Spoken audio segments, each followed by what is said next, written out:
Okay, so this is going to be a continuation of our equilibrium unit, and I'm continuing on page 5. I would tell you that you should probably have some scrap paper out. I'm going to go through a bunch of examples that aren't in your note packet for extra reinforcement. So I will present the problem on one page and then the subsequent answers on the following pages. So you might want to try to do some of them and check your own work as we go through this. You're going to see all types of problems. We're going to start with a pressure problem today. Then we're going to start with problems that have very small k values and very large k values, so you can see different types of problems, how they're presented, and how to solve them. All right. Phosphorus pentachloride at an initial partial pressure of 189.2 torr was placed into an empty flask and allowed to decompose to PCl3 and Cl2 by the following reaction. At equilibrium, the total pressure inside the flask was 358.7 torr. So this is really important. They're giving us total pressure and they are giving us a partial pressure for PCl5. So partial pressure. So before we even get started here, we have to realize that Dalton's law is going to come into play, a previously learned concept. We have to calculate the partial pressure of gas at equilibrium and then the value of Kp. So we've got a couple of things that we're charged with. So let's see how we're going to do this. The first thing that I'm going to do is set up a rice or ice table. I never put the R. Okay, some people will put the R. You'll see as I go through. I don't use the R. I just write the reaction. I set up my ice table. Now, one thing that we know that the initial partial pressure of PCl5 is 189.2, and that's at the start of the reaction. There is zero concentration of PCl3 and Cl2. So we know that this reaction is going to proceed to the right because obviously PCl5 has to break down, thus minus X. We know that PCl5 is going to decrease by some amount X, and we know that PCl3 and Cl2 will increase by some amount X. So at equilibrium, our partial pressure is going to be 189.2 minus X, and PCl3 and Cl2 will both be X because they're at a 1-to-1 ratio. Going to Dalton's law of partial pressures, my total pressure is 358.7 equals, and I put in my equilibrium values, 189.2 minus X plus X plus X. You can see that I'm going to get rid of a plus X and a minus X through algebra, and I'm going to be left with 358.7 equals 189.2 plus X. So at this point I can just solve for X very nicely. So I know that my X is this.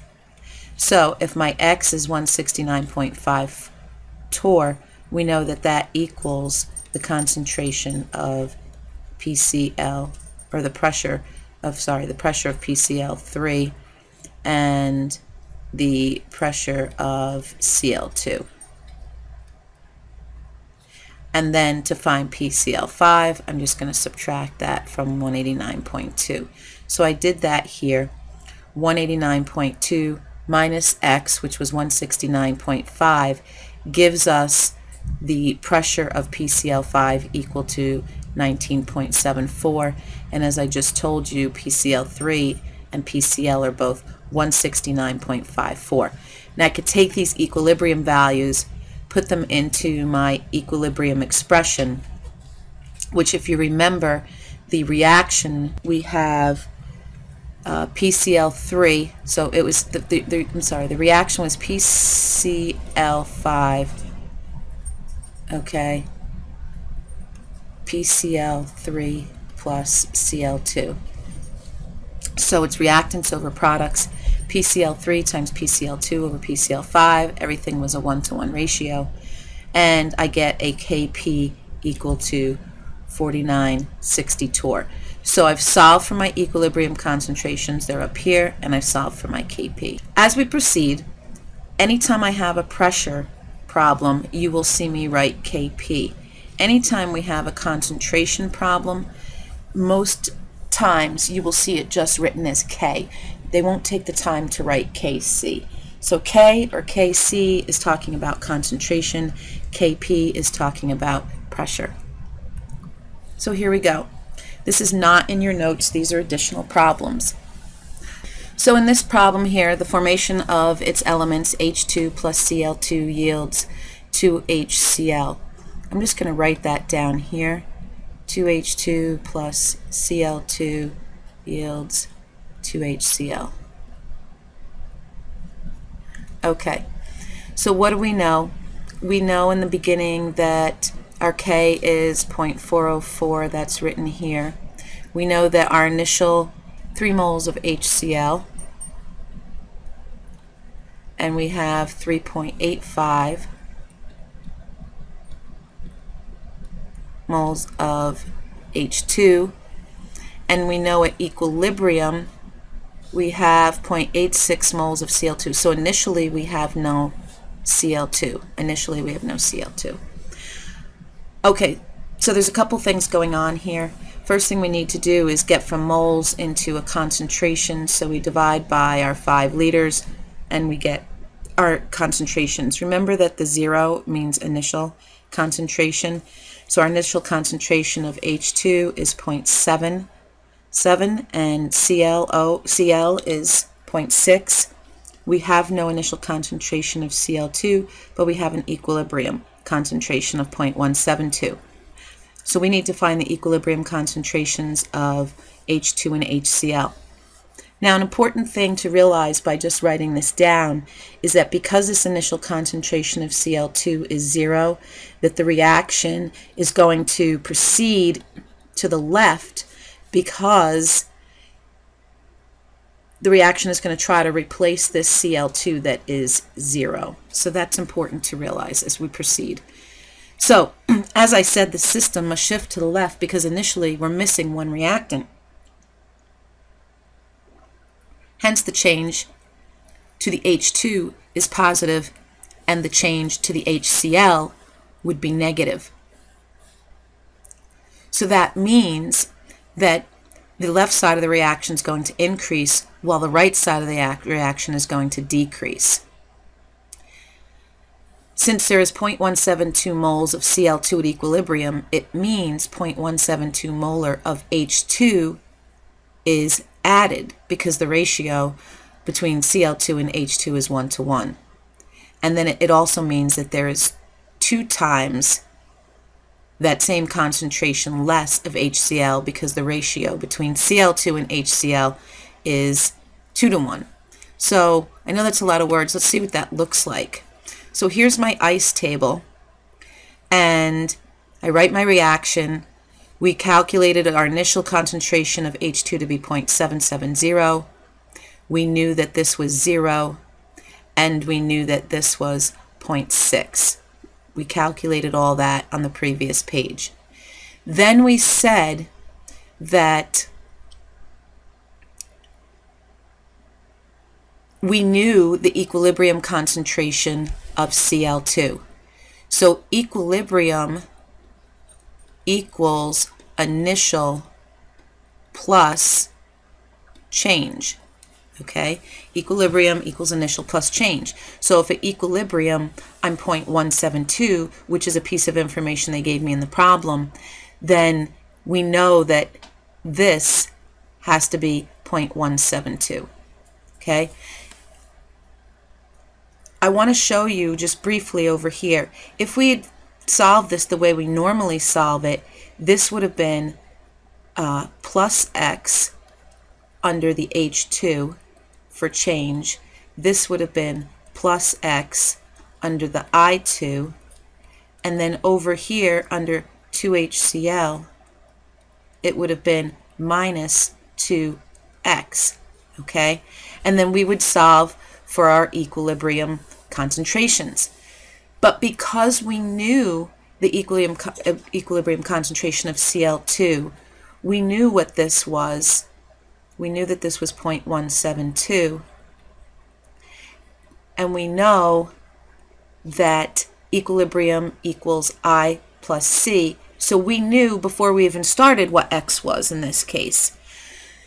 So all I did was substitute, so x equals basically 0.172, and I substituted that in the change column.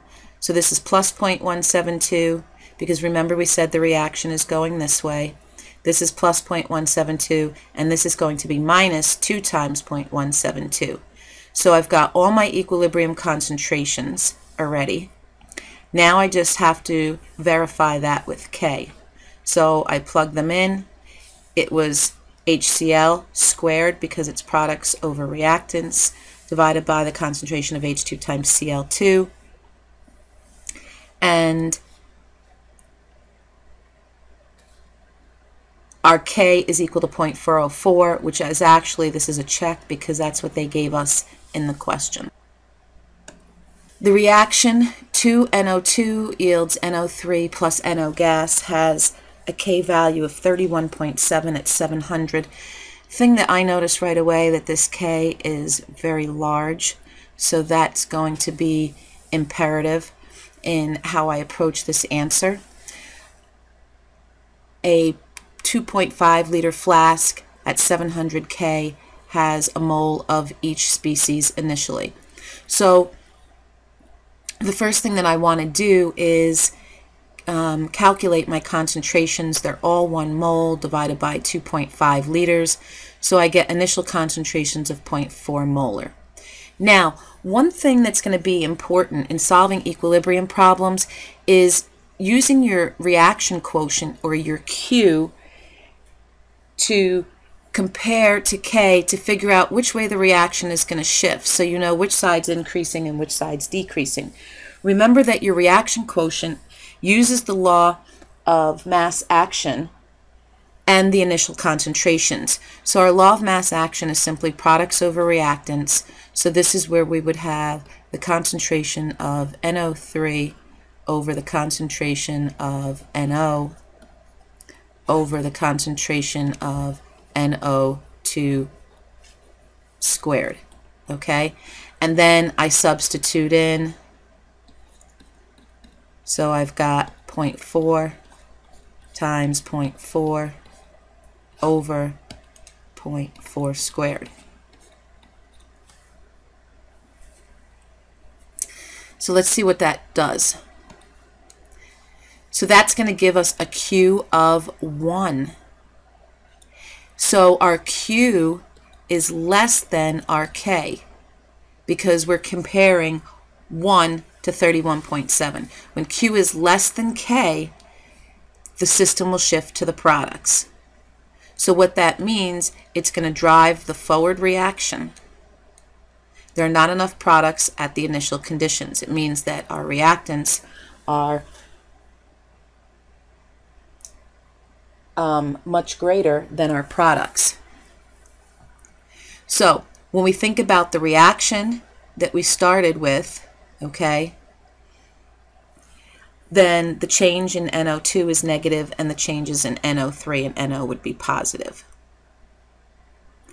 So we're going to let X equal the amount of change per mole, and since there are 2 moles of NO2, then NO2 would be lowered by 2X. And then we said NO3 and NO were positive, so that would be by 1X. Now this right here, this is the kind of the stuff that should, this is like the head work. This is the stuff that should be going on in your brain as you're setting up the problem. So here's my ICE table. I write my reaction. I put in my initial concentrations. Remember that we said the reaction was going to proceed to the left, which means that, oops, I'm sorry, not left.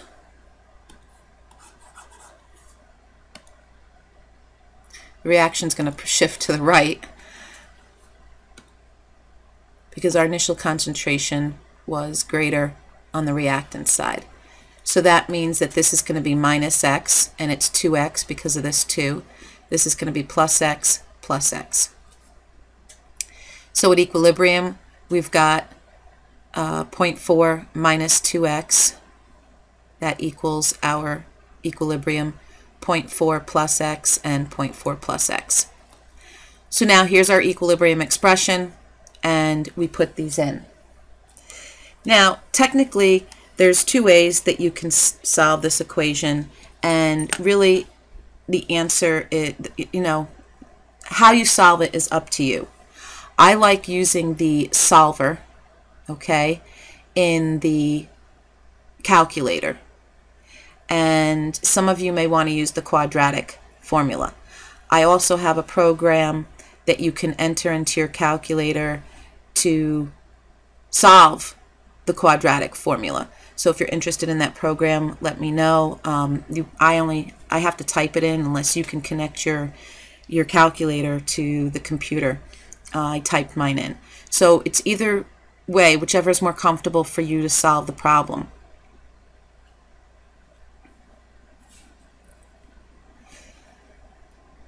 So at this point, if I were to put this in my math solver, so I would go math 0, which is your solver. The equation of a line comes up. Well, the equation solver comes up, and it's set to 0, so you would put in 31.7. And remember that this is going to solve for this, you're going to times both sides by 0.4 minus 2x squared. So this is going to be times 0.4 minus 2x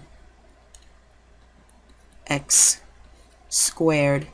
And then it's going to be minus your numerator minus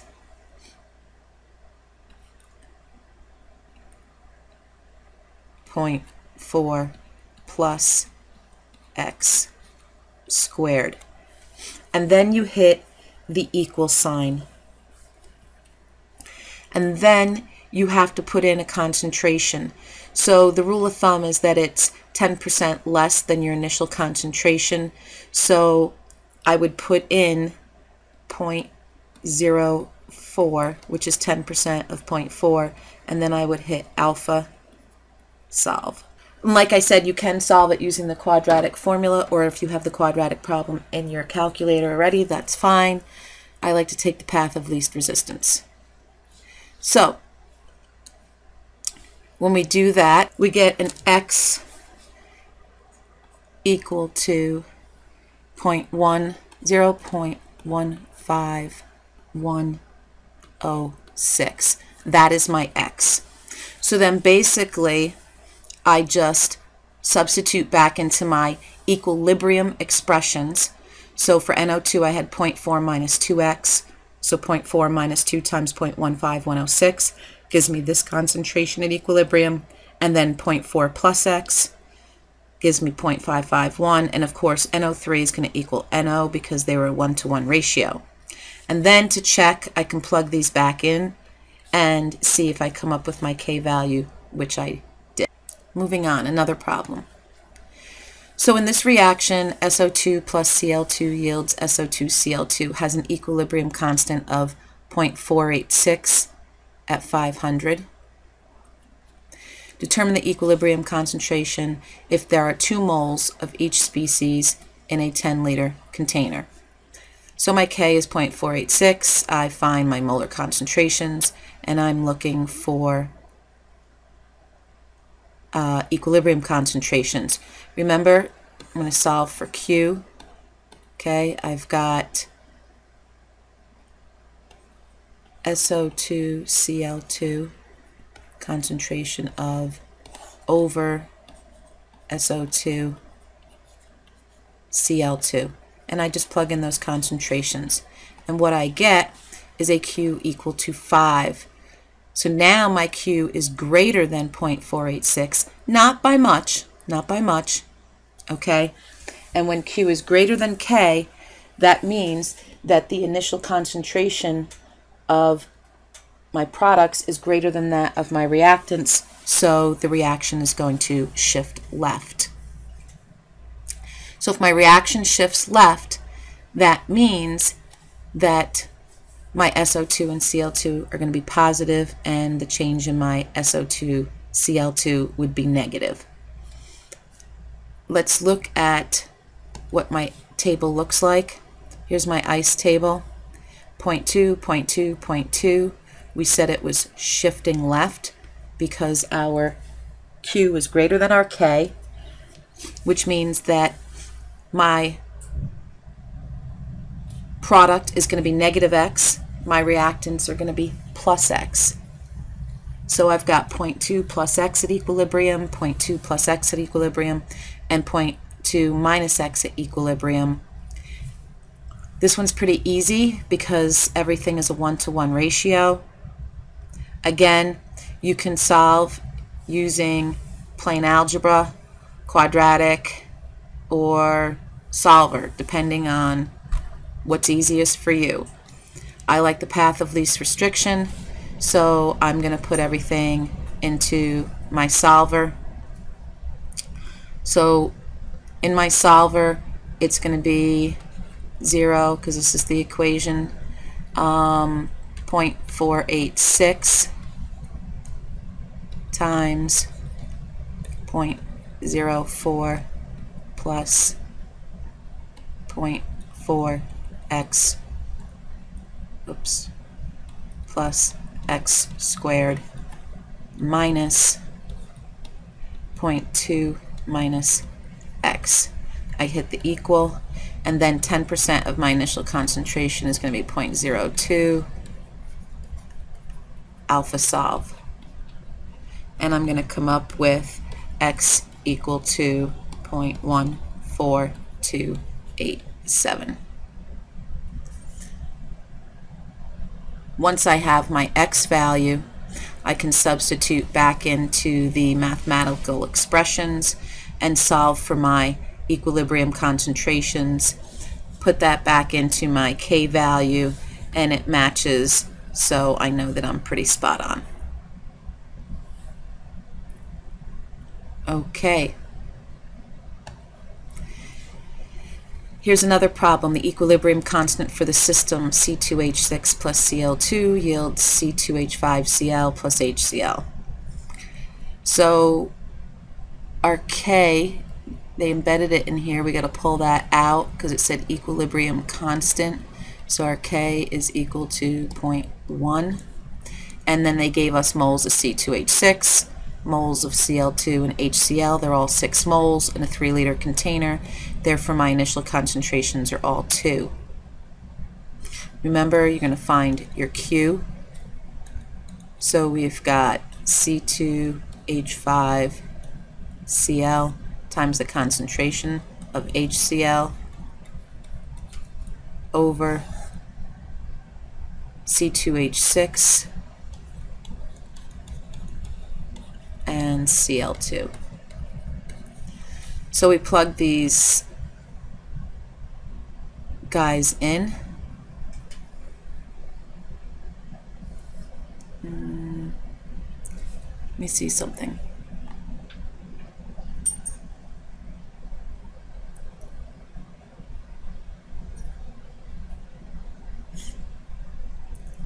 Oh, very important. Sorry, I forgot to mention this. We have a solid in our presence. So solids do not appear in the equilibrium expression. So it's just HCl over C2H6 times the concentration of Cl2. Wondering what I was doing there. So when we solve for our Q, we get Q is 5, and our 0.5 is greater than our 0.1. Since Q is greater than K, the shift will be toward the reactants again, because it means that the concentration of our products initially is greater than that of our reactants. Hence, the changes in C2H6 and Cl2 are positive and HCl is negative. So let's put this in. We've got 0.2, 0.2. Remember, this doesn't appear. You can write it.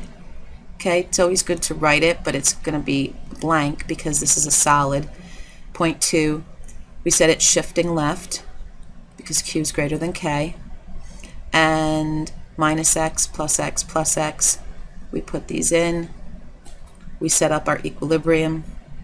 And when we solve for C2, when we solve for x, we get 1.06.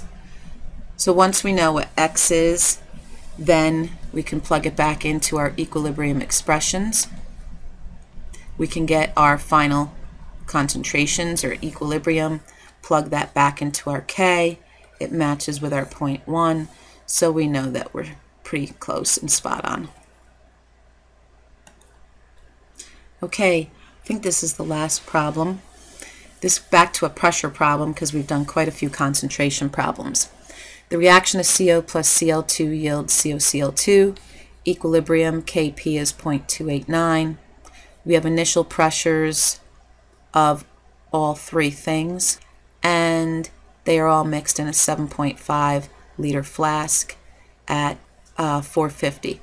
Find the equilibrium pressures. They want to know the pressure at equilibrium. So again, we can set up our Q, and we've got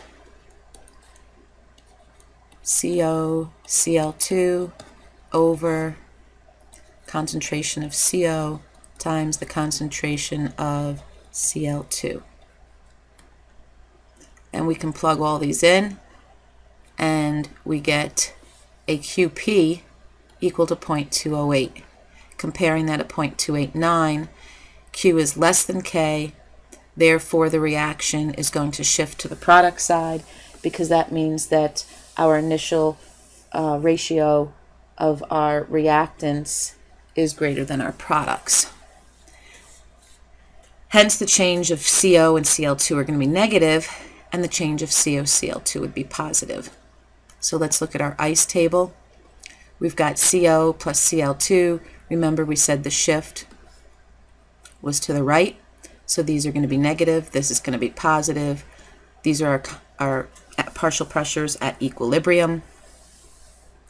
And then you put it into the equation, your equilibrium pressure equation, and you solve.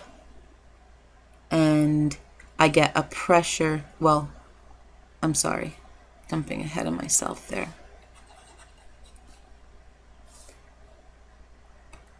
I get an X value equal to 0.03924. And then I stuff that back into my mathematical expressions at equilibrium, and I get my equilibrium pressures, and then put it back into my Kp expression, and that matches closely with the Kp given in the question, so I know I'm spot on. Okay, so that ends this part of it, and actually the only thing that we have left to do in this is a small discussion on Le Chatelier's principle, which I will have up hopefully by Monday. Have a great day.